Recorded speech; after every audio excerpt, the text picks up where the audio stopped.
అదే RTV app వార్తల్ని క్షణాల్లో చదివే అవకాశం ఉంటుంది. ఒక న్యూస్ పేపర్, ఒక టెలివిజన్ ఛానల్ మీ చేతుల్లో ఎప్పుడూ ఉంటాయి. రాబోయే ఎలక్షన్స్లో నేను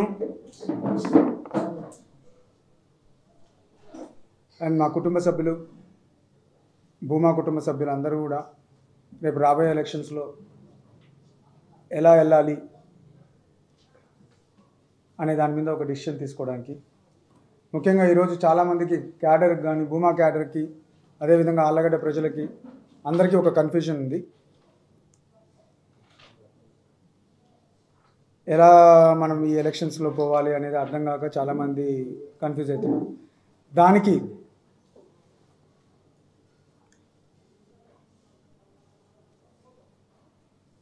ఈరోజు మద్దూరు అఖిలప్రియ, భార్గవ నాయుడు వీళ్ళు భూమా తరపున మేమే పోటీ చేస్తున్నామని చెప్పుకుంటూ తిరుగుతున్నారు. మేము చెప్పేది ఒకటే మెయిన్, రాబోయే ఎలక్షన్స్లో భూమా కుటుంబ మద్దతంతా నా తరపున ఉంటుంది, నాకు ఉంటుందని చెప్పి అందరూ చెప్పడం జరిగింది. ఇలాంటి డిసిషన్ తీసుకోవడానికి కారణం గతంలో అఖిలప్రియ చేసిన మెయిన్ మా కుటుంబంలో జరుగుతున్న ఇబ్బందులు మీ అందరికీ తెలుసు. ఆమె ఎలాంటి వ్యవహార శైలి వ్యవహరిస్తుందో గతంలో ప్రజలకు కానీ, ఈరోజు కిడ్నాప్లు అయితేనేమి, మర్డర్ అటెంప్ట్లు అయితేనేమి, దొంగతనాలు అయితేనేమి, ఈ చిల్లర అటెంప్ట్స్, రెహమాన్ ఇష్యూస్, చాలా ఇష్యూ చేసి 40 సంవత్సరాల నుండి మా నాన్న, మా పెదనాన్న, మా బాబాయ్, పిన్ని అందరూ సంపాదించుకునే రాజకీయ ఒక దీన్ని ఎంత దిగజార్చుకుంటూ వస్తున్నారో ప్రతి ఒక్కరికి తెలుస్తుంది. అలాంటి పరిస్థితిలో నేను కూడా గతంలో 2019లో బీజేపీలో జాయిన్ అయ్యి ఒక డిసిషన్ తీసుకొని బీజేపీలో జాయిన్ అవ్వాలన్నప్పుడు కూడా అందరిని అడిగాను, కుటుంబ సభ్యుల్ని. ఆ రోజు కూడా నువ్వు ముందరికెళ్ళు, మేము ఉన్నాము అని చెప్పడం జరిగింది.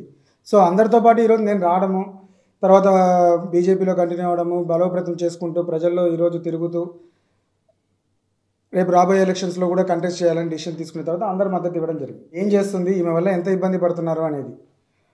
సో దాని మీదనే రేపు రాబోయే ఎలక్షన్స్లో వచ్చే వారం నుండి February 5th కానీ 7th కానీ ఈ 2 డేట్లలో ఆళ్ళగడ్డ నుండి ప్రచారం స్టార్ట్ చేస్తున్నాం బీజేపీ తరఫున.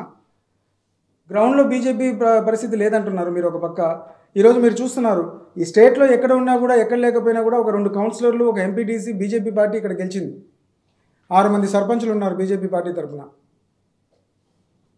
సో ఇక్కడ వ్యక్తిగతంగా భూమా కుటుంబ బలం అనేది ఎక్కువ కనపడుతుంది.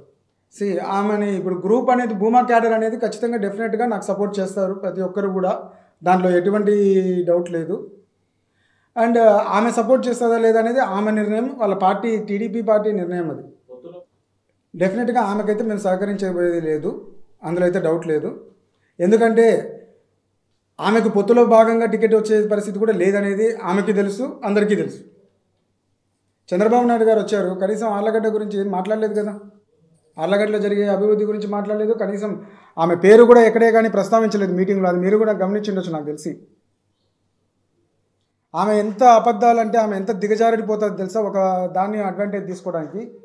మీరు చూసినారు, భూమా నాగిరెడ్డి గారి బర్త్డే 8వ తేదీ అయితే చంద్రబాబు నాయుడు గారితోనే అబద్ధం చెప్పించింది. 9వ తేదీ నాగిరెడ్డి గారు పుట్టినారు, ఆ రోజు ఎన్టీఆర్ గారి మొదటిసారి ప్రమాణ స్వీకారం చేసినారని చెప్పి ఆమె ఎంత నీచానికైనా దిగజారుతాడానికి అదొక ఉదాహరణ చాలు.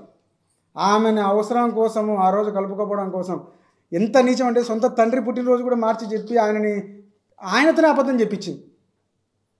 చంద్రబాబు నాయుడు గారితోనే అబద్ధం చెప్పించిందంటే ఆమె ఎంత దిగజారు రాజకీయాలు చేస్తారో చూడండి. సో ఇలాంటి అబద్ధాలు, ఇలాంటివి 1, 2 కాదు, ఇలాంటి ఆమె కేవలం ఈరోజు ఆమె రాజకీయాలు చేసేది ఒక దానికోసం, డబ్బులు సంపాదించుకోవడానికి, క్రిమినల్ యాక్టివిటీస్ చేయడానికి తెలుగుదేశం పార్టీని వాడుకుంటుంది తప్ప ఆమె ఏదో ప్రజలకి సేవ చేస్తాను. ఈరోజు మీకే తెలుసు అందరికీ తెలుగుదేశం పార్టీ ఎంత స్ట్రాంగ్ ఉందా అనేది. అందరూ బయటికి వెళ్ళిపోయారు.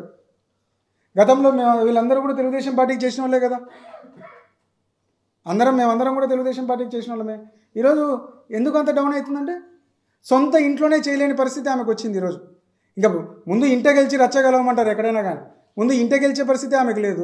ఆ రోజు గతంలో నారాయణ రెడ్డి గారిది కూడా జరిగింది, డైరీ చైర్మన్ ఎలక్షన్స్ అప్పుడు కూడా అది జరిగింది. వాళ్ళు చేసిన తప్పులు 1, 2 ప్రజల మేలు కోరుకునే ఆమెని మద్దూరు అఖిలప్రియని, మద్దూరు వాళ్ళని దూరం పెట్టాలనేది మా డిసిషన్. ప్రజల శ్రేయస్సు కోసమే. లైవ్లో మీకు దొరికినా కూడా మీకు కనపడలేదన్న. హైదరాబాద్ కిడ్నాప్లో లైవ్లో దొరికారు. ఎవడో అవసరం లేదు, వాళ్ళు వీడియో షూటర్స్ అన్నీ వస్తున్నాయి కదా లైవ్లో. ఆమెను ఎత్తుకొని తిప్పిన వాడిని ఆయననే చంపడానికైనా పోయిందంటే రేపు కార్యకర్తలకి ఏమి ఇది ఉందని చెప్పండి. రేపు నచ్చలేదు ఒక కార్యకర్త ఉన్నారు, ఫర్ ఎగ్జాంపుల్ మీకే తెలుసు, ఒక శేఖర్ రెడ్డి, బాజాపురం శేఖర్ రెడ్డి గారిది ఉదాంతం జరిగింది. 3 కోట్ల చెక్ బౌన్స్ కేసు వేస్తుంది. ఎంత సాడిస్ట్ కాకపోతేనా? ఈరోజు ఎంతమంది తెలుగుదేశం క్యాడర్ దగ్గర ఉందండి వాళ్ళకి? పూర్తిగా దూరం అయిపోయారు కదా క్యాడర్ అని. ఎన్ని ఊర్లలో పోలేదు, లీడర్షిప్ లేదు ఈరోజు. ఆమె వ్యవహారాశీలు నచ్చక మొన్ననే ఉదాహరణ చూసినారు మీరు, కందుకూరు ఎలక్షన్స్లో కానీ లింగందిని ఎలక్షన్స్లో కానీ వాళ్ళ పరిస్థితి 2 వార్డులు జరుగుతున్నాయి, ఒక సర్పంచ్ జరుగుతున్నాయి, ఆమెకు దిక్కులేదు. డెఫినెట్గా మేము ఇండిపెండెంట్గానే నిలబడతాను, పోటీ చేస్తాను. మరిన్ని వీడియోస్ కోసం ఛానల్ ని సబ్స్క్రైబ్ చేయండి, లేటెస్ట్ అప్డేట్స్ కోసం వాట్సాప్ ఛానల్ ని ఫాలో చేయండి అండ్ లింక్ డిస్క్రిప్షన్ లో ఉంది.